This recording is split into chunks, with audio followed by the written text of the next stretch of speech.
मैं हूं अरुण सर, अपने फेसबुक पेज पे लाइव। आज मैं लेके आया हूं 10वीं के विद्यार्थियों के लिए एसएसटी का पेपर लोकतांत्रिक राजनीति भाग 2, सत्ता में साझेदारी की कार्यप्रणाली।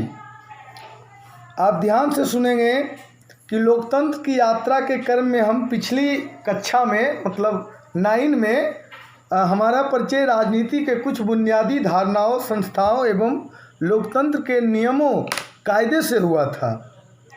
अब हम सिद्धांतों और संस्थाओं की जगह पर अपना ध्यान राजनीतिक प्रक्रिया पर केंद्रित करेंगे। राजनीतिक प्रक्रिया के मूल में सत्ता के साझेदारी का प्रयास होता है। अतः लोकतांत्रिक राजनीति को समझने के लिए सत्ता की साझेदारी को सरोकार ही हमारे अध्ययन के प्रमुख विषय वस्तु होंगे। हम जानते हैं कि भारत में सत्ता विकेंद्रीकरण के सबसे निचले स्तर की व्यवस्था स्थानीय स्वशासन का अध्ययन करेंगे। इस क्रम में बिहार में पंचायती राज पर भी एक आलोचनात्मक निगाह डालेंगे। पिछले अध्याय में हमने देखा कि जब जाति, धर्म, रंग, भाषा आदि पर आधारित मानव समूहों को उचित पहचान एवं सत्ता में साझेदारी नहीं मिलती है तो उनको असंतोष एवं टकराव से सामाजिक विभाजन, राजनीतिक अस्थिरता, संस्कृति ठहराव एवं आर्थिक गतिरोध उत्पन्न होते हैं। इसे हम पूर्व के अध्ययन में दिए गए जैसे बेल्जियम एवं श्रीलंका के उदाहरणों में स्पष्ट रूप से देखा था कि हमने भारत में भी भाषा, जाति, धर्म, क्षेत्र के आधार पर संघर्ष एवं टकराव की घटनाओं का उल्लेख किया था। लंबे समय से यह मान्यता चली आ रही थी कि राजनीतिक सत्ता का बंटवारा नहीं हो सकता।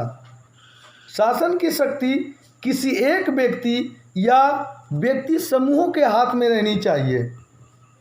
अगर शासन की शक्तियों का बंटवारा होता है तो निर्णय की शक्ति भी बिखर जाती है और ऐसी स्थिति में निर्णय लेना एवं उसे लागू कराना असंभव होगा।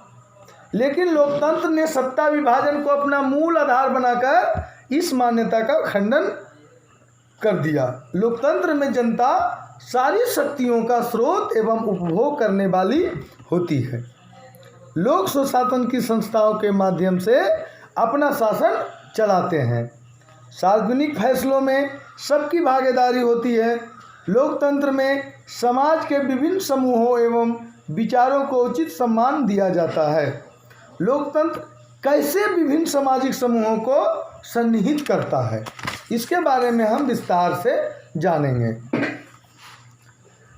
10वीं के विद्यार्थी विशेष रूप से आप सामाजिक विज्ञान के लोकतांत्रिक राजनीतिक भाग 2 का अध्ययन विस्तार पूर्वक करें और करना चाहिए। विविधता मानव समाज का अनिवार्य गुण है। मानवीय सभ्यता के दीर्घकालीन विकास की प्रक्रिया में अगिनत तत्वों के प्रभाव की परिणति रंग, जाति, धर्म पर आधारित विभिन्न मानव समूहों के निर्माण में होती है। आप एक बार ध्यान कर लिए कि बिहार के संदर्भ में जो है ये अपनी चरम सीमा पर है।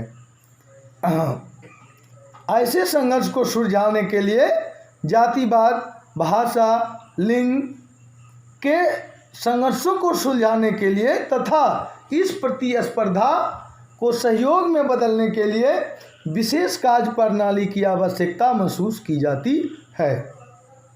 अगर इन विभिन्न मानव समूहों के बीच के प्रतिस्पर्धा एवं संघर्ष को शक्ति एवं हिंसा के बल पर सुलझाने की कोशिश करते हैं तो जिस समूह के पास ताकत होगी वह दूसरे समूह को दबा देगा।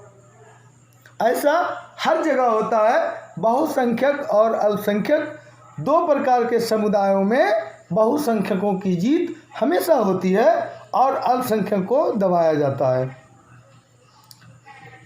कहते हैं कि लोकतांत्रिक शासन व्यवस्था ही एकमात्र ऐसी शासन व्यवस्था है जिसमें ताकत सभी के हाथों में होती है।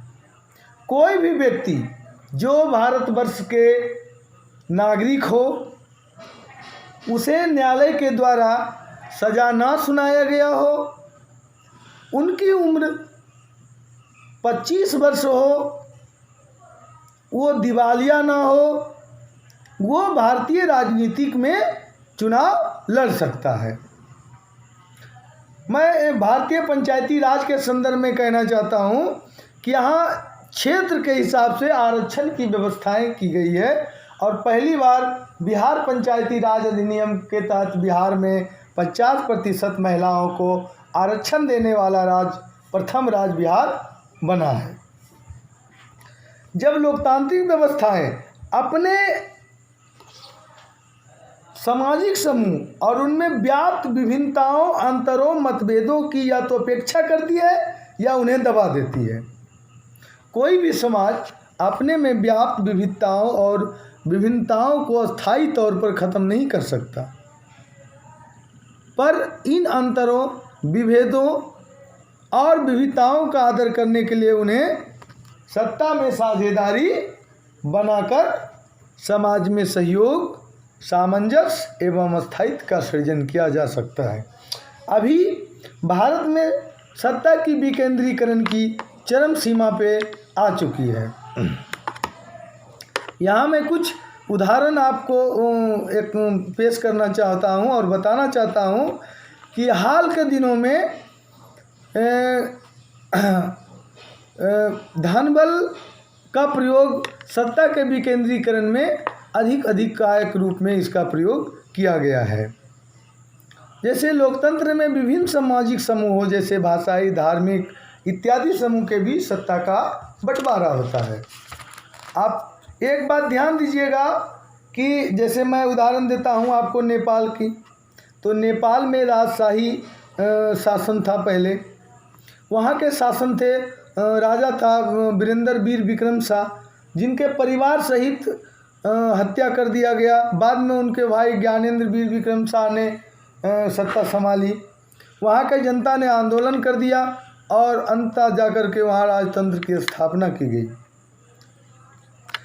अब बताते हैं कि लोकतंत्र में सरकार की सारी शक्ति किसी एक अंग में सीमित नहीं होती है, बल्कि सरकार के विभिन्न अंगों के बीच सत्ता का बंटवारा होता है। जैसे उदाहरण के लिए मैं बता दूं कि सरकार के 3 प्रमुख अंग हैं: कार्यपालिका, विधायिका एवं न्यायपालिका। सभी अंग एक ही स्तर पर अपनी अपनी शक्तियों का प्रयोग करके सत्ता में साझेदारी बनते हैं। सत्ता के ऐसे बंटवारे से किसी एक अंग के पास सत्ता का जमाव और एवं उसके दुरुपयोग की संभावना खत्म हो जाती है। साथ ही हर एक अंग एक दूसरे पर नियंत्रण रखता है। इस नियंत्रण और संतुलन की व्यवस्था भी कहते हैं। विश्व के बहुत सारे डेमोक्रेसी देश में जैसे अमेरिका, भारत आदि में यह व्यवस्था अपनाई गई है। सरकार के एक स्तर पर सत्ता के ऐसे बंटवारे को हम सत्ता का क्षैतिज वितरण कहते हैं। सत्ता में साझेदारी की दूसरी कार्य प्रणाली में सरकार के विभिन्न स्तरों पर सत्ता का बंटवारा होता है। सत्ता के ऐसे बंटवारे को हम सत्ता का ऊर्ध्वाधर वितरण कहते हैं। आप जान लीजिए कि भारत जो है एक संघवाद के नाम से जाना जाता है। भारत के बंटवारे सत्ता के इस